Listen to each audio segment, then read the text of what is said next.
Um, then the early space age. I remember watching Grissom, Shepard, um, Glenn uh, at school. We had a big, huge, uh, first it was black and white, and then we got a color TV. It was probably 26-inch color TV thing. This thing was about 5 foot tall, monster reels and stuff, early days of the color TV. But I remember watching all that there. We had these little booklets that came with that, and in advance of that, and we had crossword puzzles and things like that. Interesting to read about the space program. It really got me hooked, kind of in the space program. Later on here, I'll tell you the personal connection that I have with that there. And then November is 1963, JFK's assassination. I was in third grade. I remember our teachers calling us in from playground recess and telling us that the president had been shot and that he was probably dead.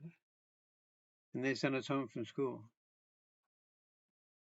That night when my dad got home, he took me down to Woolworths, which was very unusual. He didn't do that type of stuff, but he told me to pick out whatever I wanted. And that was even more unheard of.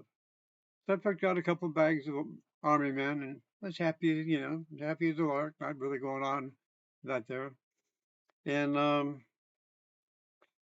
that Friday, Saturday, and Sunday, I can remember sitting around or watching TV and trying to avoid TV.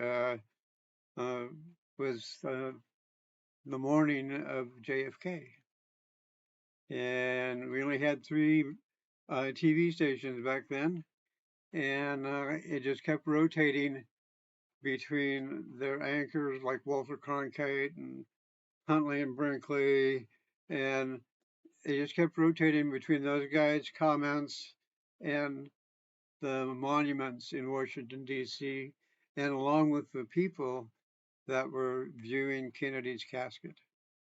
I'm not sure, but I think it was like 24 hours a day that was open up.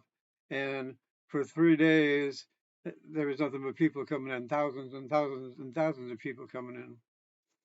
Also, back then, when that happened, there was absolutely no travel. I mean, grocery stores were closed, businesses were closed. Only thing that was really operating was hospitals for emergencies and trains and stuff like that there, and maybe a few gas stations because people were trying to get to Washington D.C. to view Kennedy's casket. Just to show you how much that affected me, my mom caught me writing this here in my Bible. I started to write about Kennedy's death and put it in my Holy Bible. It really had a traumatic effect on me, and I've always been curious about the Inquisition, if it was a conspiracy or what. It's been a nagging question in the back of my head. Um, it was really tough times back then.